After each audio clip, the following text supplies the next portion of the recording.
제가 바로 얼마 전에 한국전력 유튜브에 영상을 올린 게 있는데, 거기 댓글에 뭐 이런 게 있더라고요. 적자 기업에 왜 투자하는지 이해가 안 된다. 일단 그렇게 댓글 다신 분은 주식한 지 그렇게 오래 안 되신 분 같아요. 그 주식한 지 얼마 안 된 분들은 그렇게 하는 게 맞아요.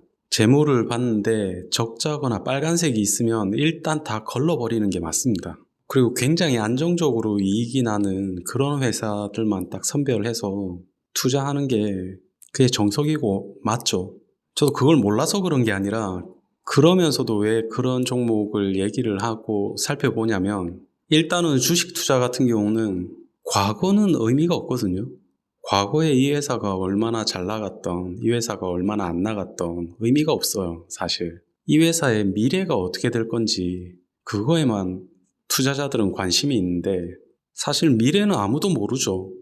이 회사가 미래에 어떻게 될지 아무도 모르는 건데, 근데 주식 투자를 하다 보면 굉장히 드물게 미래를 쉽게 예상할 수 있는 상황들이 있어요. 예를 들면 갑자기 코로나 바이러스 팬데믹을 오늘 선언했다.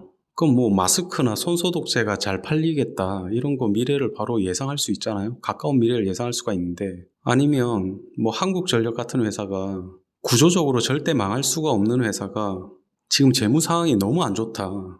지금 상태로 아무런 변화 없이 갔을 때는 이 회사가 가지고 있는 대출금의 이자도 못 내게 생겼다.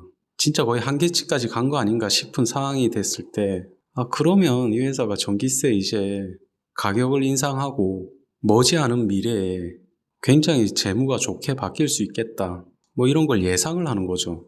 그러니까 주식시장에서 자기가 조금 수익에 욕심을 낸다라고 하면 어떤 회사의 미래를 예상을 하고 그 미래를 맞추면 됩니다. 근데 주식 투자를 시작한 지 얼마 안 된 분들은 아까 얘기한 것처럼 적자 기업은 손 안 대는 게 좋아요. 진짜 안정적으로 매년 수익이 나고 뭐 배당도 착실하게 매년 잘 나오고 그런 유형에만 집중하시는 게 좋아요. 근데 이제 조금 더 시간이 지나고 조금 더 이제 익숙해졌다 싶은 사람들은 이런 상황에 따라서 이런 회사들의 미래, 아니면 이런 업종에 대한 거, 미래를 계속 생각을 하거든요. 생각을 하고 적중률을 높이는 거죠. 그러고 나서 자기 예상이나 예측이 맞으면, 그러면 돈을 버는 겁니다. 어차피 미래를 맞추는 게임이잖아요, 투자라는 거는.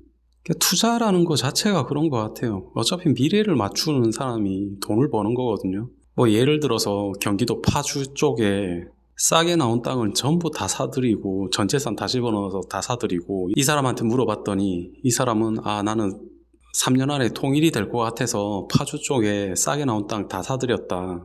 진짜 3년 안에 통일이 된다라고 하면 이 사람은 돈을 엄청나게 벌 겁니다.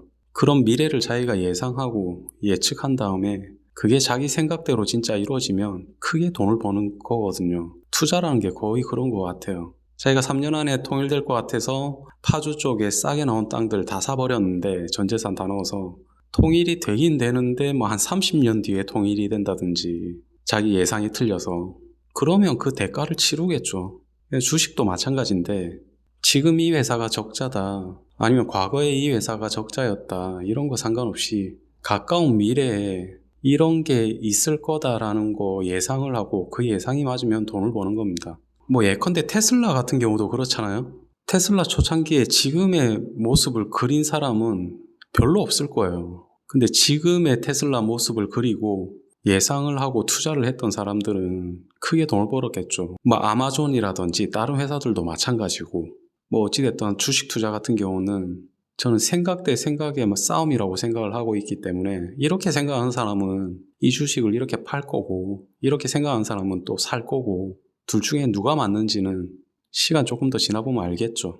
그러면 뭐 저 같은 경우는 주식 종목을 추천하고 이 종목 사라 뭐 이런 게 아닙니다. 그냥 제 생각을, 아이디어를 그냥 공유해 드리는 거예요. 아이디어나 생각이 맞을 수도 있고 틀릴 수도 있고, 제가 얘기하는 대로 따라올 필요도 없고, 제 생각이 맞다라고 생각되는 분은 이제 그런 쪽으로 또 생각을 스스로 해볼 수도 있고, 뭐 어차피 투자는 자기가 스스로 결정해서 스스로 책임을 지는 거기 때문에 남들의 의견은 들을 필요는 없습니다. 대신에 이제 뭐 듣고 생각은 해볼 수 있겠죠.